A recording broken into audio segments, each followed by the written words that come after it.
Students हम discuss करेंगे important news के बारे में। First news is regarding the 1984 के जो रायोट्स हैं उनके पर्सपेक्टिव से हैं।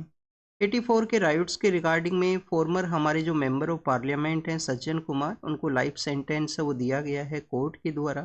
बेसिकली स्टूडेंट्स ये जो रायोट्स हैं वो क्यों कमिट हुए थे उस दौरान में 31 अक्टूबर 1984 के समय में हमारे जो former prime minister of India हैं उनको असेसिनेट कर दिया गया था। तो जो असैसिनेट करने वाले जो पर्सन हैं उनकी कम्युनिटी को टारगेट किया गया था इन राइट्स के दौरान में। अब इस न्यूज़ के रिगार्डिंग में क्या आपको जो बेसिक इन्फॉर्मेशन हमारे एग्जाम के पर्सपेक्टिव से हो सकता है। काफ़ी बार आप देखिए कि हमारे जुडिशियल जो इंस्टीट्यूशंस हैं उसके रिगार्डिंग में एक फ्रेज है उसको यूज़ किया जाता है कि जस्टिस डिनाइड का जो कॉन्सेप्ट है। तो बेसिकली आप देखिए कि justice delayed the justice denied का जो कॉन्सेप्ट है, क्योंकि ये जो क्राइम्स कमिट हुए 40 ईयर्स का जो टाइम पीरियड है वो हो चुका है। 40 ईयर्स के बाद में जुडिशियल इंस्टीट्यूशंस का जो जजमेंट है वो डिलीवर हुआ है। यहाँ पे भी इनके पास में काफ़ी सारे राइट्स अवेलेबल रहेंगे। ये कोर्ट के अंदर में अपील कर सकते हैं जजमेंट के अगेंस्ट में। तो बेसिकली आप देखिए कि जुडिशियल जो ये फ्रेज है उसको यहाँ पे जो एग्जिस्टेंस के अंदर में आपको ये देखने के लिए मिलेगा। Justice delayed the justice denied का जो फ्रेज है उसको आपको एथिकल पर्सपेक्टिव से प्रिपेयर करने का ज़रूरत है। उसको आपको प्रिपेयर करना चाहिए ऐसे के पर्सपेक्टिव से भी। आपसे क्वेश्चन है वो यूपीएससी पूछ सकता है यहाँ पे ऐसे के अंदर में, तो इसी तरीके से जो सवाल हैं वो हुआ करते हैं। क्योंकि स्टूडेंट्स अगर जुडिशियल इंस्टीट्यूशंस के द्वारा जो किसी भी जजमेंट की डिलीवरी के अंदर डिले है वो किया जाता है, तो कंटिन्यूस जो विक्टिम पर्सन है उस केस के रिगार्डिंग में जो विक्टिम पर्सन है उनका हरेसमेंट है, या आप देखिए कि उनका मनी का भी वेस्ट है, टाइम का भी वेस्ट है, और कंटिन्यूस जुडिशियल इंस्टीट्यूशंस के वहाँ पे इस तरीके से कंटिन्यूस बार बार जो क्वेश्चनिंग का जो प्रोसेस है उसके रिगार्डिंग में भी ये जो अपना जो जो फ्रेज है वो आप देखिए कि इसको इस तरीके से आपको प्रिपेयर करने का ज़रूरत है। नेक्स्ट अगर हम बात करें स्टूडेंट्स, संगम का एक फ़ोटो है उसको शो किया गया है। संगम के फ़ोटो के अंदर शो किया गया है कि एक वेंडर जो पर्सन है उनके द्वारा कुछ वहाँ पे बेचा जा रहा है बेसिकली। तो महाशिवरात्रि का जो फेस्टिवल है उस दौरान में यहाँ पे फ़ोटो को शो किया गया। एग्जाम के पर्पज़ से यहाँ पे एक टॉपिक को हम रीड कर सकते हैं। आप देखिए कि हमारे जो स्ट्रीट वेंडर्स हैं, हमारे जो स्ट्रीट वेंडर्स हैं उनके रिगार्डिंग में सेंट्रल गवर्नमेंट के द्वारा एक स्कीम है उसको लॉन्च किया गया था। स्कीम बेसिकली कोविड-19 के समय लॉन्च हुआ था जिससे कि उनको जो रिलीफ है वो प्रोवाइड किया जा सके। स्टूडेंट्स स्कीम को हम पीएम सेवा निधि के नाम से जानते हैं।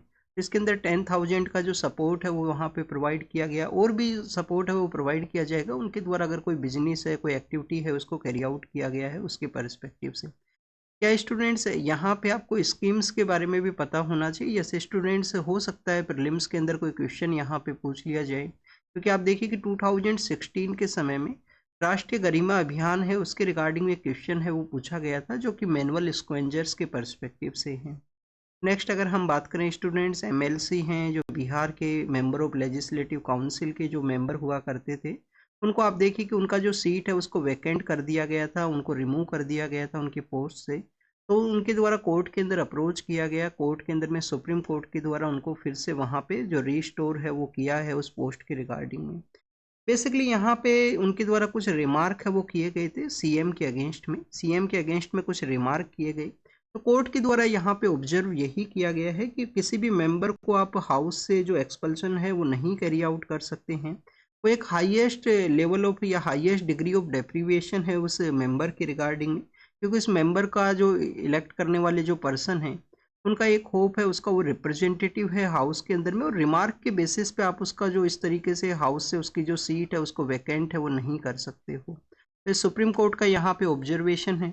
अब आपको जो बेसिक इन्फॉर्मेशन है वो ये पता होना चाहिए कि हमारे यहाँ पे डेमोक्रेटिक जो प्रोसेस तो सेटअप है, बट उसके अंदर इनडायरेक्ट डेमोक्रेसी का जो कॉन्सेप्ट है वो देखने के लिए मिलेगा कि लोगों के द्वारा इसको, किसी भी एक पर्सन है लोगों के द्वारा इलेक्ट किया जाता है, वो उनका रिप्रेजेंटेटिव होता है, उस मेंबर ऑफ पार्लियामेंट है या मेंबर ऑफ लेजिस्लेटिव असेंबली है, लेजिस्लेटिव काउंसिल है। तो हमारे जो डिफरेंट यहाँ पे जो इंस्टीट्यूशंस हैं उसके अंदर में वो पीपल्स का जो रिप्रेजेंटेटिव है के रूप से काम करता है। पीपल्स की जो होप है, पीपल्स का जिस तरीके से वहाँ पे जो एक्सपेक्टेशंस हैं उनको कैरी आउट करने का उसका रिस्पॉन्सिबिलिटी होता है, उसी के रिगार्डिंग में फिर आप देखिए कि 5 ईयर्स के अंदर में उसको इलेक्शन प्रोसेस के थ्रू गो थ्रू होना होता है। एमएलसी का जो टेन्योर पीरियड है वो कितना हुआ करता है, क्या 6 ईयर है एमएलसी का जो टेन्योर पीरियड है।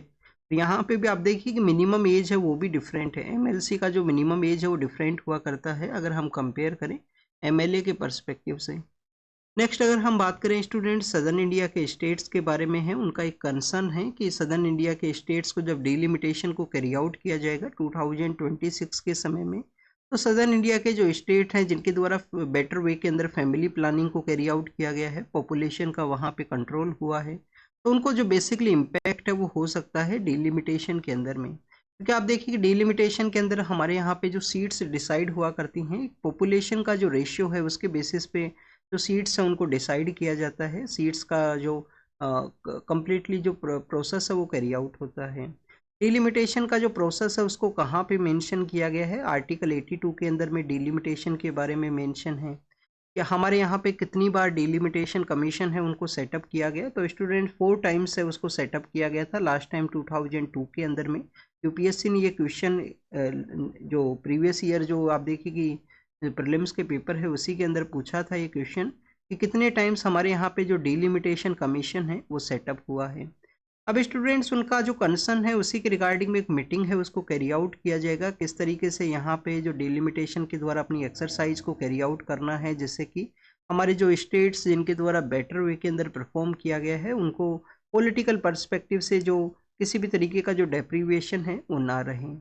नेक्स्ट आप देखिएगा आसाम के पर्सपेक्टिव से है, पीएम सर भी आसाम के विजिट के लिए गए थे, उनका भी एक न्यूज़ है उसको मेंशन किया गया है। तो यहाँ पे है आसाम के वहाँ पे जो पुलिस के द्वारा कुछ एनकाउंटर्स किए गए, उसके अंदर में क्या उनके द्वारा जो कंप्लीट प्रोसेस है उसको फॉलो किया गया था। तो अभी अपना जजमेंट है उसको रिजर्व किया गया है, वर्डिक्ट यहाँ पे रिजर्व है सुप्रीम कोर्ट के द्वारा, आने वाले समय में डिलीवर किया जाएगा। बट आप देखिए कि काफ़ी बार जब भी एनकाउंटर्स हुआ करते हैं पुलिस जो इंस्टीट्यूशंस है उनके अगेंस्ट में वॉइस आपको देखने के लिए मिलेगी। अगर एनकाउंटर्स को प्रॉपर वे के अंदर रेगुलेट ना किया जाए, इस तरीके से क्वेश्चंस ना किया जाए, तो पुलिस स्टेट है वो कहीं यहाँ पे क्रिएट है वो ना हो किसी भी एरिया के अंदर में। तो उसके रिगार्डिंग में इस तरीके से कोर्ट के अंदर में उनका जो चैलेंज है वो आपको चैलेंज है वो समय समय पे हुआ करता है। काफ़ी सारे हमारे एनजीओ हैं, ह्यूमन राइट एक्टिविस्ट हैं जो वर्क किया करते हैं इनके रिगार्डिंग में। नेक्स्ट आप देखिए कि पीएम सर वहाँ पे आसाम का जो पोटेंशियल है उसको रिकॉग्नाइज किए हैं, उसके बारे में बताया गया है उस न्यूज़ के अंदर में। पीएम सर के द्वारा बताया गया है कि इन्वेस्टमेंट का पोटेंशियल है, हमारे जो ईस्ट एशियन कंट्रीज़ हैं उनके साथ में जो कनेक्टिविटी है उसको बूस्ट कर सकता है, north eastern part of India. 2014 के समय में आप देखिए कि हमारी गवर्नमेंट के द्वारा फॉरेन पॉलिसी के अंदर जो चेंज किया गया था, फॉरेन पॉलिसी के अंदर क्या चेंज था स्टूडेंट 2014 में, कि पहले हमारा लुक ईस्ट पॉलिसी हुआ करता था जिसको कि एक्ट ईस्ट पॉलिसी के रूप से 2014 के अंदर उसको चेंज किया गया। बेसिक मैंडेट यही था कि नॉर्थ ईस्टर्न स्टेट्स के थ्रू जो कनेक्टिविटी है उसको बूस्ट करना है ईस्टर्न एशियन कंट्रीज़ के साथ में, बट उसी के साथ में नॉर्थ ईस्ट का जो डेवलपमेंट है उसको भी कैरी आउट करना है। नेक्स्ट न्यूज़ के पर्सपेक्टिव से अगर हम डिस्कस करें तो कर्नाटका के बारे में है। एक पर्सन है जिसको कि कंटिन्यूस ड्यूटी के ऊपर में था, नाइट के दौरान में उनका जो नींद है वो लगता है, तो बेसिकली आप देखिए कि उनको जो सस्पेंड है वो कर दिया गया था गवर्नमेंट के द्वारा, वो कोर्ट के अंदर पहुंचे हैं, कोर्ट के द्वारा उनका जो सस्पेंशन है उसको ओवरटर्न है वो किया गया है। यहाँ पे कौन सा जो राइट्स हैं उनको कोर्ट के द्वारा इंश्योर किया गया, कोर्ट के द्वारा स्टूडेंट्स इंश्योर किया गया है कि किसी भी पर्सन को जो राइट टू स्लीप है, राइट टू स्लीप है, और जो भी यहाँ पे एम्प्लॉयर है उनका रेस्पॉन्सिबिलिटी है कि उनका जो वर्क लाइफ के बीच में जो बैलेंस है वो ज़रूर से होना चाहिए। कंटिन्यूस यहाँ पे 16 आवर्स का जो ड्यूटी है इस तरीके से बताया गया है, न्यूज़ के अंदर में मेंशन है। तो ये यहाँ पे आपको एक right to sleep, right to work का जो बैलेंस है उसके बारे में जो कम्प्लीटली डिस्कशन है। नेक्स्ट अगर हम बात करें इंटरनेट बैन के पर्सपेक्टिव से है, अभी जो रिसेंटली इंटरनेट का जिस तरीके से बैन है, शटडाउन है, उसका जो रिपोर्ट है वो सामने आया हमारा 2024 के समय में। लिटिल बिट जो इंटरनेट बैन का जो सिचुएशन है वो डिक्लाइन हुआ है, लिटिल बिट डिक्लाइन है वो देखने के लिए मिलेगा केसेस के अंदर में। बट आप देखिए कि यहाँ पे जो बेसिक बताया ये गया है कि गवर्नमेंट के जो ऑर्डर्स हैं वो लीडिंग सिचुएशन के अंदर में है, प्रेजेंट समय के अंदर में भी काफ़ी बार गवर्नमेंट के द्वारा इंटरनेट को बैन किया जाता है लॉ एंड ऑर्डर है उसको मेंटेन करने के पर्सपेक्टिव से। लॉ एंड ऑर्डर का मेंटेनेंस के रिगार्डिंग में मोबाइल इंटरनेट का जो बैन है वो आपको मैक्सिमम देखने के लिए मिलेगा। अब आप देखिए कि मोबाइल इंटरनेट है वो क्यों यहाँ पे बैन किया जाता है। एक तो मोबाइल इंटरनेट मैक्सिमम जो इंडियन पर्सनस हैं उनके द्वारा यूज किया जाता है। नेक्स्ट आप देखिए कि इसके थ्रू इन्फॉर्मेशन का जो फ्लो है वो मोर स्पीडी वे के अंदर में ना हो, जो हमारे सोशल मीडिया ऐप्स हैं उसके थ्रू में, और मोर पीपल्स का यहाँ पे स्मार्टफोन्स का यूज करना एक बिहाइंड में रीजन है। तो लॉ एंड ऑर्डर का सिचुएशन है। इसके अलावा आप देखिए कि काफ़ी बार गवर्नमेंट्स के द्वारा वहाँ पे प्रोटेस्ट के दौरान में भी यहाँ पे जो इंटरनेट है उसको बैन कर दिया जाता है। कुछ ऐसे भी स्टेट्स हैं जहाँ पे गवर्नमेंट एग्जाम्स के कंडक्ट के दौरान में इंटरनेट का जो बैन है वो आपको देखने के लिए मिलेगा। एग्जाम जब कंडक्ट है उस समय कोई चीटिंग है उसको ना कैरी आउट किया जाए। तो आप देखिए कि ये जो यहाँ पे कुछ ऐसे रीजन्स है जिसकी वजह से इंटरनेट है वो बैन हुआ करता है। अनुराधा भसीन केस है 2020 का, इसको हमने ऑलरेडी डिस्कस कर चुके हैं। अनुराधा भसीन केस के अंदर में कोर्ट के द्वारा ऑब्जर्व किया गया था कि यहाँ पे कोई जो टेस्ट ऑफ प्रोपोर्शनलिटी है या टेस्ट ऑफ नेसेसिटी है उसको यहाँ पे एग्जामिन करने का ज़रूरत है।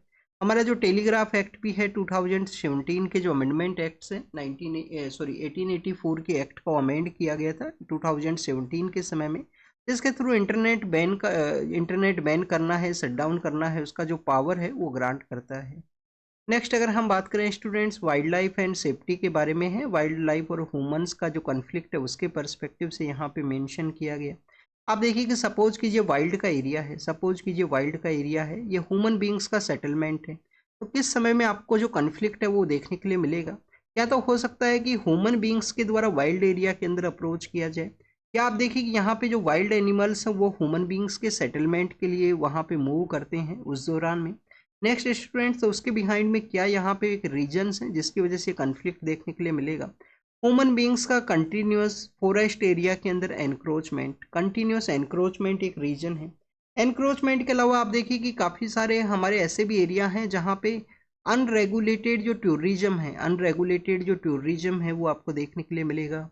काफ़ी बार ऐसे भी सोशल मीडिया के ऊपर में आपको जो वीडियोज़ हैं वो देखने के लिए मिलेंगे कि टूरिस्ट किसी वाइल्ड एरिया के लिए या प्रोटेक्टेड एरिया के लिए गए हैं, बट जो प्रॉपर उनको जो लॉज को फॉलो करना है कि उनको आउटसाइड नहीं कैरी आउट करना है, कोई भी ऐसी एक्टिविटी नहीं है जिससे कि एनिमल है वो वहाँ पे वायलेंट हो, तो आप देखिए कि उनका भी काफ़ी बार वायलेशन है वो देखने के लिए मिलेगा, लोगों का एथिकल बिहेवियर को ना कैरी आउट करना।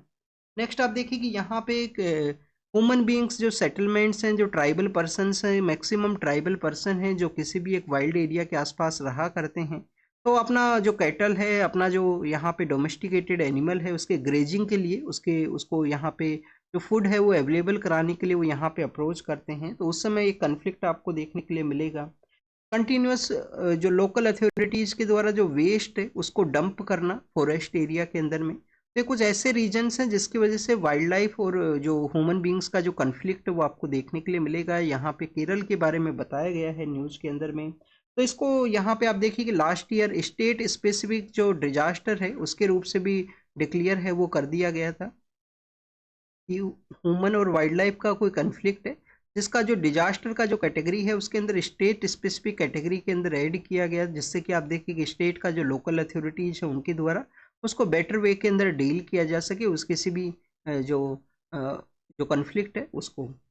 तो ये बेसिकली आप देखिए कि इसके बारे में है। नेक्स्ट आप देखिए कि स्मगलिंग का जो प्रोसेस है, ह्यूमन स्मगलिंग का जो प्रोसेस है, बेसिकली ह्यूमन स्मगलिंग के रूप से क्यों यहाँ पे रिकॉग्नाइज किया गया है कि काफ़ी बार जो एजेंट्स हुआ करते हैं, जो इलीगल माइग्रेशन के लिए जो जाने वाले जो पर्सनस हैं, उनको आप देखिए कि कुछ ऐसे एरियाज़ के लिए सेंड करते हैं जहाँ पे उनका लाइफ का थ्रेट है लोगों के लिए, लोगों के पास में मोर अवेयरनेस भी नहीं है।